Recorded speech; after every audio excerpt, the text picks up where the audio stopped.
کہ ایک بہت بڑی چیز بتائی جاتی ہے کہ حضرت خالد بن ولید رضی اللہ تعالیٰ عنہ کو اچانک حضرت عمر فاروق نے معزول کر دیا تھا.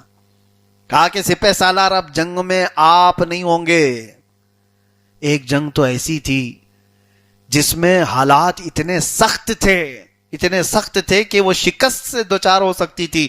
وہاں خالد بن ولید کی ضرورت بہت زیادہ تھی.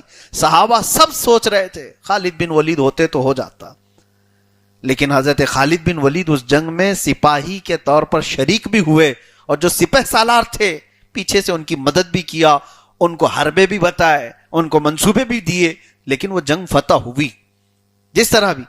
لیکن وہ جو سپہ سالار بنے تھے وہ مانتے تھے کہ اس میں خالد بن ولید کا ہاتھ ہے میرے اس فتح میں. لیکن حضرت عمر فاروق نے حضرت خالد بن ولید کو معزول کر دیا تھا. اس بات کو کچھ لوگ اس طرح پھیلاتے ہیں کہ حضرت خالد بن ولید کا شہرہ زیادہ ہو رہا تھا، ہر جنگ فتح کرتے تھے، اس لیے عمر ابن خطاب کو یہ ڈر لگنے لگا کہ اگلا خلیفہ خالد بن ولید نہ ہو جائے، ان کی خلافت ختم نہ ہو جائے، اس لیے وہ ڈر کے مارے ان کو پہلے ہی معزول کر دیے.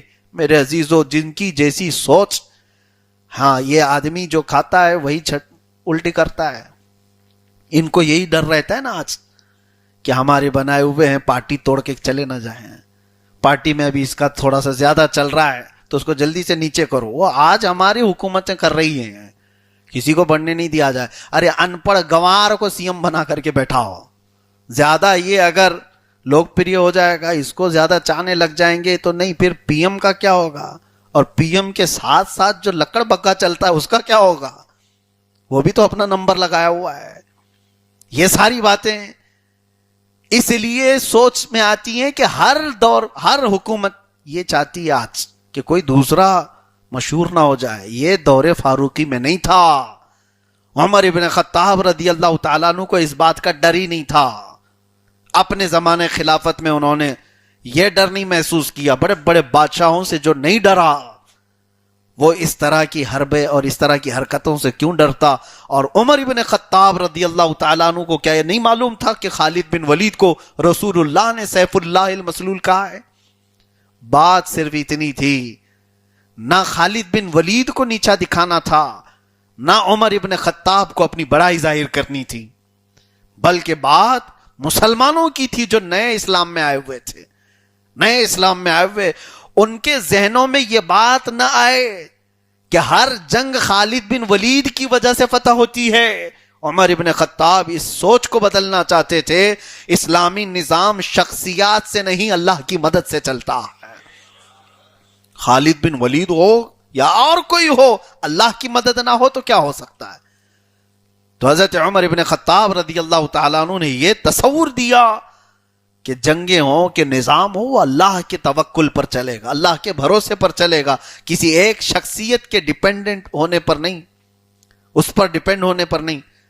اور حضرت خالد بن ولید چاہتے تو جیسے آپ فوجی بغاوت کرتے ہیں اور تختہ پلٹ دیتے ہیں نا یہاں پہ، ہاں ابھی آج کے دور میں اب میں کچھ باتیں کہوں تو لوگوں کو بہت زیادہ الگ بھی لگ جائیں گے. پاکستان میں آج کے دور کا بیٹھا ہوا پرائم منسٹر، اس کی اتنی بھی طاقت نہیں ہوتی کہ وہ فوجی جنرل کو بدل دے گا تو یہ خود ہی بدل جائے گا. فوج میں بغاوت کئی کنٹریز میں ہوتی ہے. کیوں؟ اس لیے کہ جو فوجی جنرل ہے، سپہ سالار ہے، اتنے سال کی نوکری کیا ہوا ہے کہ نیچے جتنی بٹالین ہیں، جتنے فوج کی ٹکڑیاں ہیں، سب پر اس کا کمانڈ چلتا ہے. ارے میاں 5 لاکھ کی فوج کو کمانڈ کرنے والا ایک سپہ سالار، ایک جنرل، اس کے دماغ میں تو یہ آئے گی کون سا پی ایم کون سا سی ایم بدلے گا مجھے. جس دن بدلے گا یہ 5 لاکھ کو ایکٹیو کر دوں گا کہ اس کا تختہ ہٹاؤ، میں بیٹھنے والا ہوں. فوج تو وہ تو ایک آمنا صدقنا کہنے والی جماعت ہے. اس کو ٹرینڈ ہی کیا جاتا ہے کہ ہر بات تمہیں اپنے سپہ سالار کی ماننا ہے. فوجی بغاوتیں ہم کئی ملکوں میں دیکھتے آئے ہیں. خالد بن ولید چاہتے تو وہ بغاوت کرتے. وہ سپہ سالار کتنے سالوں سے تھے. صحابہ میں ان کا اپنا ایک مقام تھا. ان کے بنائے ہوئے کتنے سپاہی تھے جو مضبوط تھے، اور سب کو جمع کر کے کہتے فاروق اعظم کیسے مجھے معزول کر سکتے ہیں. دوسرے سب چلو میرے سپورٹ میں آؤ، کھڑے ہو جاؤ، ہم اپنی جماعت بنائیں گے، میں خلیفہ بنوں گا۔ تاریخ الزام تو لگاتی ہے، لیکن ایک جگہ تو دکھائے کہ حضرت خالد بن ولید نے کہیں بغاوت کی بات کی ہو، بلکہ فوراً خلیفہ کا خط آیا، سر جھکا لیا اور ایک عام سپاہی کی حیثیت سے جنگ میں شریک ہو گئے اور لوگوں کو بتایا یہ ہمارا نظام اسلام ہے، یہاں شخصیات سے نہیں چلتا، اللہ کی مدد سے چلتا ہے، سسٹم یہی ہے۔ میرے عزیزو، آج فاروق اعظم کے اس سسٹم کو سمجھنا ہوگا۔ میں آپ کو بتانا چاہتا ہوں، ہم سب کے لیے بھی اس میں درس ہے۔ ہو سکتا ہے کبھی آپ کسی اچھے عہدے پر ہوں، ہمارے ہاں کسی اچھے منصب پر ہوں، اور اچانک آپ کو معزول کر کے چھوٹا کر دیا گیا ہو، تو آپ کا نفس تو گوارا نہیں کرتا کہ مجھے اس سے نیچے کر دیا گیا ہے، لیکن نظام اسلام یہ ہے اپنے نفس کو توڑو کہ تمہیں وہ غرور نہ پیدا کرے، تمہیں وہ فرعون بننے نہ دے، تم مان لو اس کو۔ مجھے یاد ہے مصر میں پڑھنے کے زمانے میں ہمارے جو ہاسٹل ہوتے تھے اس کو مدینۃ البعوث الاسلامیہ کہتے ہیں، وہ ایک شہر ہے جس میں تقریباً 100 سے زیادہ کنٹریز کے طلبہ تھے، 105 کنٹریز کے تقریباً طلبہ اسٹوڈنٹ اس میں رہتے تھے، اس میں ہم بھی تھے۔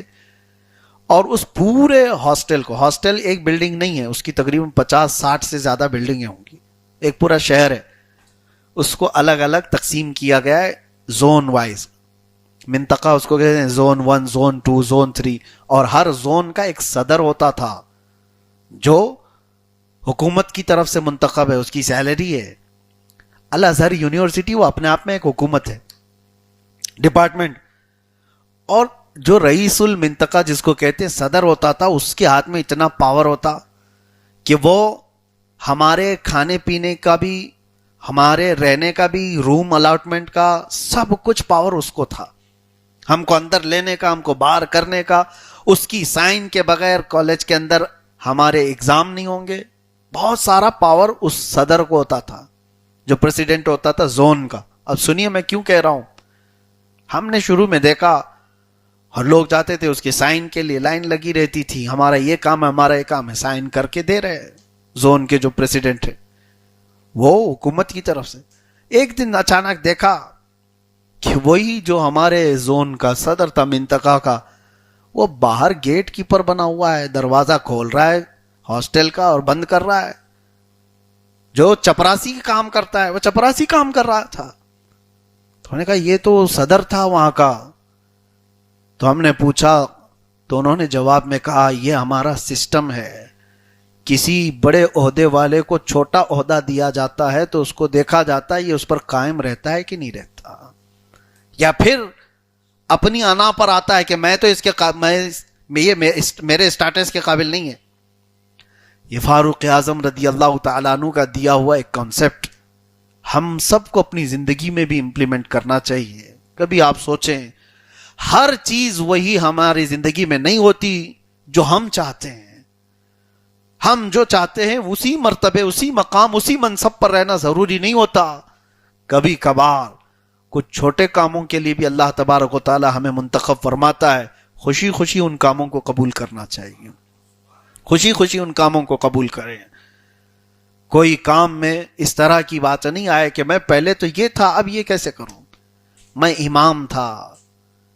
میرے عزیزو، مجھے بات یہ بھی ہے، میں کئی سالوں تک ہوبلی کی سرزمین پر امام، اور میں اپنی مرضی کے مطابق جاتا، نماز پڑھاتا، اور میرے اوپر پابندی نہیں تھی، ویسے بھی اسی طور پر منتخب بھی ہوا، متعین بھی ہوا تھا۔ تو میرے والد گرامی اللہ تعالیٰ ان کی قبر پر رحمتوں کو نزول فرمائے، فرماتے تھے کہ امامت اپنی جگہ پر لوگ کھڑے ہو جاتے ہیں، سب ہاتھ چومتے ہیں، مصافحہ کرتے ہیں، بہت عزت دیتے ہیں، اور بادشاہوں کی طرح تو تم کو امام بنا کر رکھا گیا ہے۔ ایک کام کرنا، کبھی اکیلے میں مسجد میں چلے جانا اور جھاڑو لینا اور مسجد کی صفائی بھی کرنا ہے۔ میں نے کیا الحمدللہ۔ اس کی وجہ میں دکھاوے کے لیے یا کسی کو یہ امپریس کرنے کے لیے نہیں کہہ رہا ہوں، صرف اس لیے کہ ایک بڑے مقام پر، ایک بڑے مسلح پر آدمی کھڑا ہوتا ہے تو اسے یہ غرور نہ آئے کہ کچرا اٹھانا اب میرا کام نہیں، مسجد کی صفائی بھی کر لو تاکہ تمہارا نفس مردہ ہو جائے، تمہارے نفس کا غرور ٹوٹ جائے۔ اور مسجد کی صفائی یا بیت اللہ کی صفائی یہ صرف خادموں کا کام نہیں، قرآن تو کہتا ہے وَأَعِدْنَا إِلَىٰ إِبْرَاهِيمَ وَإِسْمَاعِيلَ أَن طَهِّرَ بَيْتِيَ لِلطَّائِفِينَ وَالْعَاكِفِينَ وَالرُّكَّعِ السُّجُودِ۔ اللہ فرماتا ہم نے عہد لیا تھا ابراہیم علیہ السلام اور اسماعیل علیہ السلام سے کہ میرے گھر کی صفائی تم دونوں کرو گے۔ کس سے؟ ابراہیم علیہ السلام اور اسماعیل علیہ السلام سے اللہ نے عہد لیا تھا کہ وہ بیت اللہ کی صفائی کریں گے۔ مسجد کی، بیت اللہ کی صفائی کا نظام انبیاء کا کام تھا، نبیوں کا کام تھا۔ تم تو آتے ہوئے یہ سوچتے ہو کہ یہ کچرا میں کیوں اٹھاؤں، خادم کہاں چلا گیا ہے، وہ سیلری کائے کی لیتا ہے؟ اس کو منتخب کیا گیا ہے اس لیے کہ سارے لوگ ہر وقت نہیں دے دیتے، لیکن آپ اپنے نفس کو مارو اور اس چیز پر بھی اپنے آپ کو تسلیم کرو۔